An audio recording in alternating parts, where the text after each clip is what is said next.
다음으로는 항인수청년의 대한민국과 전 세계의 질서를 흔드는 차별금지법이라는 주제로 스피치가 있도록 하겠습니다.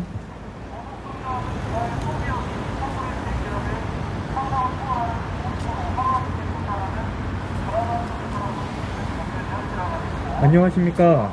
대한민국을 사랑하는 26세 청년 황인수입니다. 현 시대적 상황으로 보나 또 환경으로 보나 참으로 많은 어려움이 있는 것 같습니다. 전 세계적으로 무관심 그리고 이기적인 마음으로 인하여 오늘날 우리나라까지 차별금지법이 아주 상당히 가깝게 마주해 있습니다. 실제로 저 또한 주변의 지인과 친구들을 만나면 차별금지법에 대한 큰 의미를 두고 있지 않는 모습을 보면서 이 심각성에 대해 가장 기본적인 것부터 많은 사람들에게 알릴 필요성을 느꼈습니다. 도대체 차별금지법은 정확히 무엇인지 또 왜 통과되면 안 되는지에 대한 사태의 심각성에 대해 말씀 전해드리겠습니다. 차별금지법은 총 23가지의 차별금지 사유가 있습니다.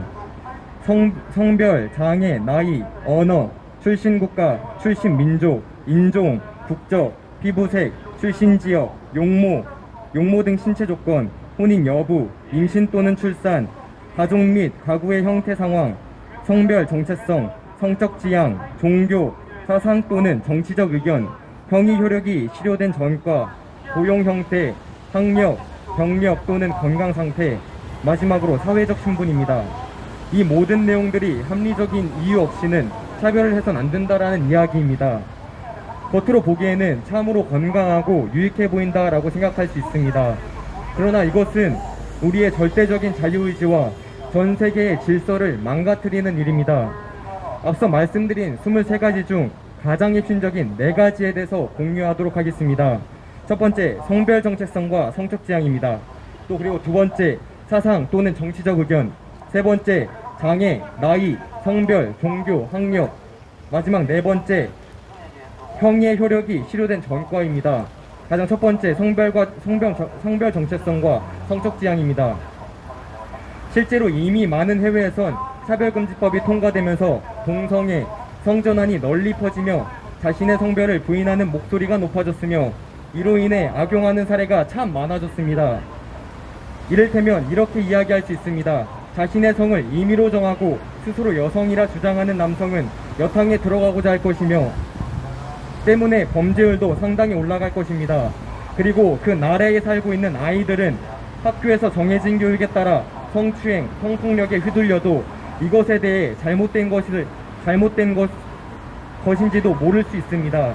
이미 타국에서는 이러한 교육으로 인하여 정신질환, 자살이 증가하고 있다고 발표한 바 있으며 캐나다의 경우 자신의 아이가 성전환을 원할 때에 반대하면 양육권마저 빼앗길 수도 있는 상황입니다.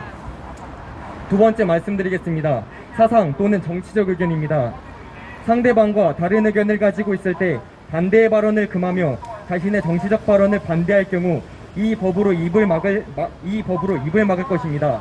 즉, 해당 발언을 한 사람에게 반대 의견을 제시하면서 그것 또한 위법행위가 된다는 말입니다. 결국 이 법안이 통과되면 다시 폐지하고자 요구하는 의견 또는 법도 위법행위가 될 수 있습니다. 세 번째입니다. 장애, 나이, 성별, 종교, 학력입니다. 이 법안이 통과되면 수많은 중소기업 및 대기업 그리고 자영업자 사장님께서 해당 대상자들을 뽑지 않는다면 차별을 받는다는 이유로 고발을 받을 수 있습니다. 혹여 자격 요건에 충족되지 않는다 하더라도 당사자에게 부당하게 느낀다면 SNS 또는 각종 미디어를 통하여 전파되는 지극히 개인적인 내용으로 인하여 기업의 이미지 손실과 경제적 이익에 부정적인 영향을 줄 것이며 이는 우리나라 경제활동에도 큰 악영향을 줄 것입니다. 마지막으로 4번째 말씀 전해드리겠습니다. 항의 효력이 실효된 전과입니다. 우리나라는 범죄로 인해 형량 및 그에 따른 처벌이 약하기 때문에 전자발찌와 범죄자 알림 서비스 등을 통하여 겨우 버티고 있습니다. 그러나 차별금지법으로 인하여 이러한 구별과 구분이 없어지며 정말 심각한 것은 빨간 줄 자체가 사라질 수도 있다는 것입니다. 끝으로 마무리하며 말씀 전해드리고 싶은 것은 이 법안이 통과되면서 얼마나 많은 사람들이 고통스러워하며 괴롭고 힘들어 결국 죽기까지 했는지 우리가 주의 깊은 관심과 노력이 필요합니다. 아무것도 모르는 아이들은 자신의 성에 대하여 정확한 남자, 여자가 아닌 성장하면서 성 정체성을 찾아야 한다는 심리적인 부담감과 불안정함을 경험할 것이며, 우리 어른들은 남자아이에게 남자아이라 말하지 못하는, 마치 1 더하기 1이 2임에도 2라 말하지 못하는 듯 맞는 것을 맞다고 또 틀린 것을 틀리다고 말할 수 없게 될 것입니다. 그런 내용을 가르치는 선생님, 그리고 그 가정의 부모님도 받아들이기에 정말 마음이 아프고 또 어려울 것입니다. 이처럼 우리는 기본 질서가 무너지면 결국 도덕성, 인성, 양심 등 모두가 결국 내가 맞네, 네가 맞네, 내가 맞네로 남을 탓하며 원망하며 불만과 불평, 그리고 시기와 질투, 우리에게는 엄청난 스트레스와 서로를 향한 혐오감을 가져다 줄 것입니다. 겉으로는 이쁘게 포장되어 있는 선물 상자이지만 그 깊은 본질을 내다보면 절대적으로 썩어 뭉들어질 수밖에 없는 법이라는 것입니다. 우리는 많은 것을 하지 않아도 됩니다. 그러나 부디 내 주변에 있는 단 한 사람에게라도 내가 알고 있는 차별금지법에 대한 심각성을 함께 나눠주시고, 그 자리가 현재 나에게 주어진 최고의 자리이오니 최선을 다해 함께 동참해 주십시오. 이상으로 마무리하겠습니다. 감사합니다.